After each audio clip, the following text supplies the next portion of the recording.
Taas noong winawagayway ng mga atletang Pinoy ang watawat ng Pilipinas sa 2025 SEA Games sa Thailand.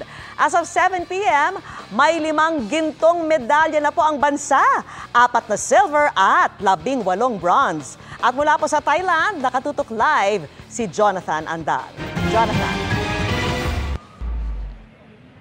Yes, Vicky, katatapos lang ngayong gabi ng laban ng Gilas Pilipinas sa Men's 3x3 at bigo po silang makasampa sa podium matapos matalo ng Malaysia sa score na 21-19.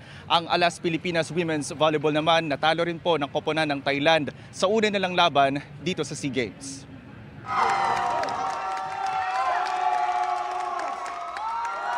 Hiyawan ng mga Pinoy audience nang mapabagsak ng Filipino Jiu-Jitsu Kimberly Custodio ang kanyang Thai contender sa 48 kg weight division. Ang 3-time Jiu-Jitsu World Champion na si Custodio, gintong medalya agad ang nakuha sa kanyang unang pagsali sa SEA Games. Sobrang saya ko. Grabe yung support ng mga Pilipino dito. Sobrang na-overwhelm ako na nagbunga lahat ng paghihirap namin ng coaches ko.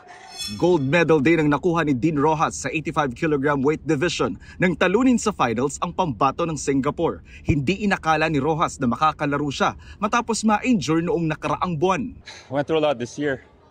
I got injured in Japan like almost 3 weeks ago, so thought I wasn't gonna compete. Grateful to be here. Nakaginto rin si Paris Olympian Aliyah Finnegan sa women's vault finals ng artistic gymnastics. Gumawa rin ng kasaysayan ng koponan ng Pinay swimmers nang makuha ang kauna-unahang ginto ng Pilipinas sa SEA Games Women's 4x100 meter freestyle relay. Gintong ambag ni Paris Olympian Kayla Sanchez, Shandy Chua, Chloe Isleta at Heather White. I was just really excited to get in the water and swim. It was much more fun as the first race to be with the relays. I think it was such a good start to start off day one. It sets the momentum, especially Gian also won us a silver.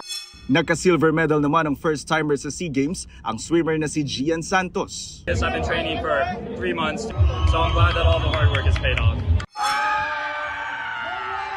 Wagi rin ng ginto ang pambato ng Pinas sa MMA o Mixed Martial Arts 60 kg division na si Angeli Bulaong.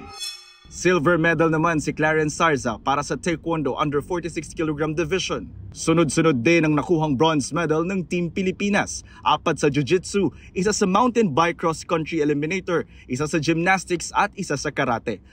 Bronze medal din ang nakuha ng Olympian at 3-time SEA Games champion na si Pinoy Taekwondo Jean Kurt Barbosa.